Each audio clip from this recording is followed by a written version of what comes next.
A heart surgeon wakes up in the morning, jumps out of bed, brushes his teeth, washes his face, brushes his hair. He heads downstairs, turns on the coffee machine, he butters his toast, and he has his breakfast. He gets a letter through the door to say that his MOT is due, so he slips on his shoes, opens the door, heads out to the car, and on his way to the mechanics.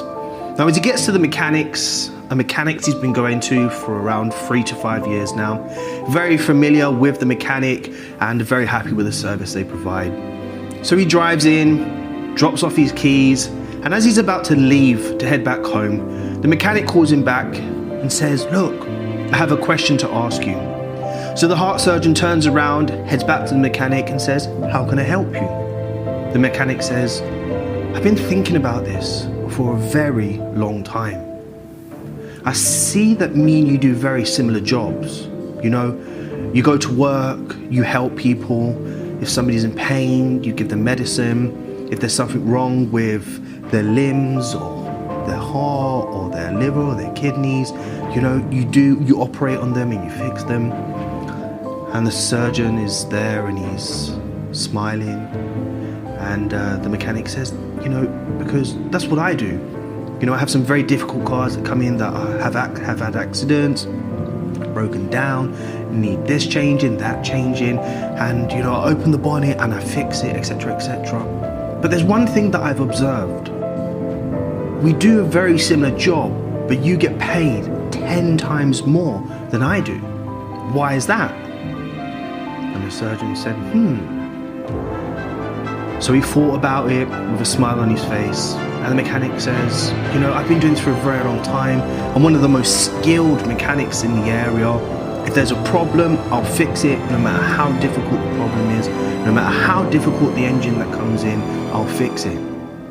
The surgeon thought for a moment longer, and he turned around, and he said to the mechanic, "How about you fix that engine while the engine is running?" And the mechanic went silent. Now, what's the moral of the story here? Well, it's perspective. And what you will notice with the mechanic, he's been working for a very long period of time, very successful at his job, has fixed many cars in his life, has opened many engines and never had a problem in terms of making sure that he can get the job done. He looked at the heart surgeon and he says, "Well, look, this man wakes up, he goes to work, he operates on people, he's one of the best in the business, etc., etc. But what he failed to realize in this instance is what the heart surgeon is doing is totally opposite to what he's doing, even though there are similarities in a way. The response of the surgeon, which was this, try doing it with the engine running, makes things totally different. It changes the whole perspective. What's the point I'm trying to make? There are many traders out there that spend hours, days, weeks, months, and years investing their time in learning how to become the best they can at their business, at trading. Whether it be backtesting, building a trading plan, working on their psychology, learning to deal with their emotions better, etc., etc. Then they'll look at somebody else that they look up to, a trader that may have been trading for 7 years, who's now driving a luxury Ferrari or a Lamborghini, who's living in a big home, who doesn't work a 9 to 5, who has a family that are very happy, the wife doesn't work, the children in private school, and they compare themselves to them. They turn around and say, "Well, I'm taking the same trades as he's taking. I'm waking up at the same time that he's waking up. I'm trading the same pairs he's trading, and I'm taking the same patterns he's taking." Here we look into the perspective situation again. Just like the mechanic and that trader thought that he was doing the same thing as that surgeon, like the trader was looking at the successful trader, there are differences. And what are they? They don't know how long the successful trader has been successful for, one. They don't know what they've been through from day one. They don't know what they've had to slug through from year 2. They don't know what they're going through now. Now, to compare you with somebody because of the materialistic things that they have, or the trades that they may be taking, or the things that you perceive to be the same as you, is not going to be sustainable for a trader in the long run if you want to become successful. Now, they say the devil is in the detail. So looking at something from a surface point of view is not going to give you the answers that you're looking for to become a successful, profitable trader. Now, you don't know, like the surgeon said, what they are doing comparable to you. The surgeon is not just repairing somebody's heart or stitching up somebody's something. They are doing a life-saving work while somebody is awake that potentially could be detrimental, ending in the life of somebody. Whereas the mechanic is fixing a car. If something goes wrong, guess what? You can order a new part, you can find a new bolt, and you can eventually fix the valve in time. The engine's not running, so you have no worries about having your hand chopped off or getting electrocuted. Now, with traders, you might look at somebody and say, well, they're doing this and I'm doing that. But do you know how they're dealing with their emotions? Do you know doing that? But do you know how they're dealing with their emotions? Do you know how many losses they've taken in a row? Do you know what they do when they take a loss? Do they go and meditate? Do they go out and spend some time on their own? Do they scream and shout? Are they really emotional? You don't know that. You don't know what they're doing while you're sleeping. You don't know what they're doing while you're awake. You don't know what they're doing while you're figuring out whether you can be like them or not. Unless you really understand what they're doing, the life that they're living, and how they're dealing with their situations, then you cannot really compare yourself to them. To be a great trader, one must have a good sense of self-awareness and emotional intelligence. Now, you might say to yourself, well, I'm very self-aware and I'm very intelligent, but the question is, why do so many traders fail?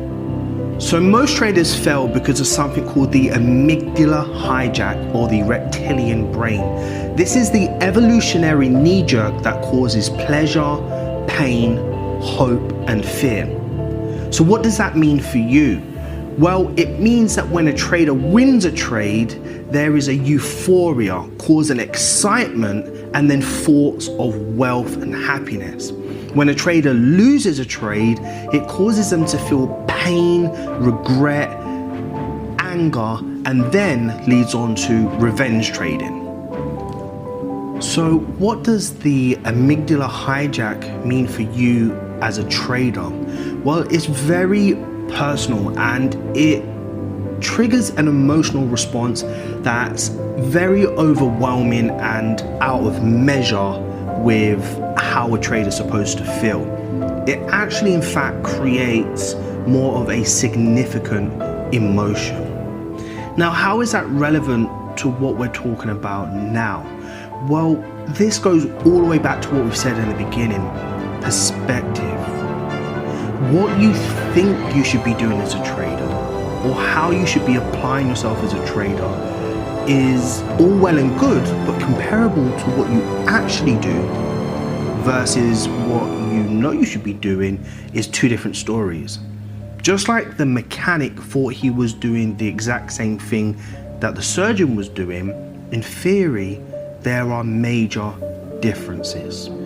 There's a beautiful quote from Jim Rohn, who says, formal education will make you a living, but self-education will make you a fortune. So studying what others are doing will definitely help you, but in the long run, you have to make sure that you are doing everything in your power to make sure that you get the job done. If you want to be a successful, consistent trader, then I advise you to stop focusing on what others are doing. Start focusing on your own journey. The answers that you need for your success, or for you to become successful, are going to come through the route that you take.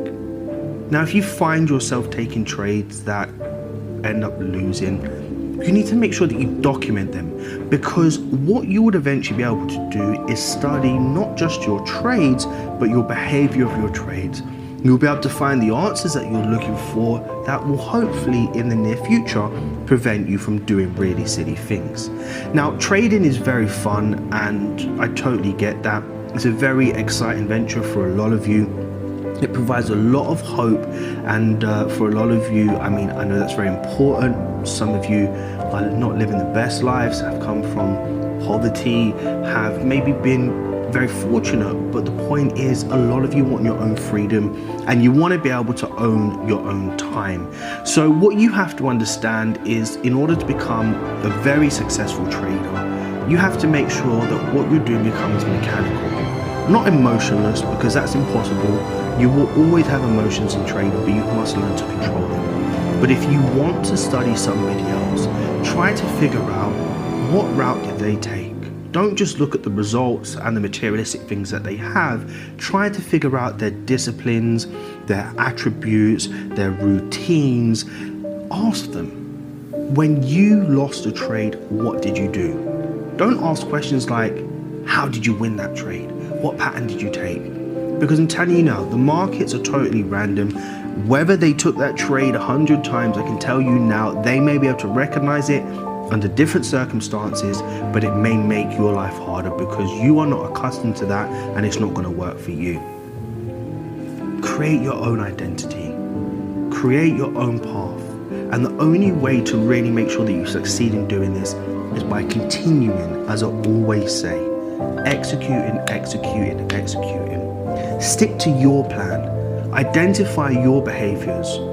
See what your approach is. If something's not working, all you need to do is tweak it. Now, I know it's easier said than done. I've been there before. And telling you now, even though I'm consistent, it's still very hard. But you have to understand, great things in life do not come easy, or they do not come overnight.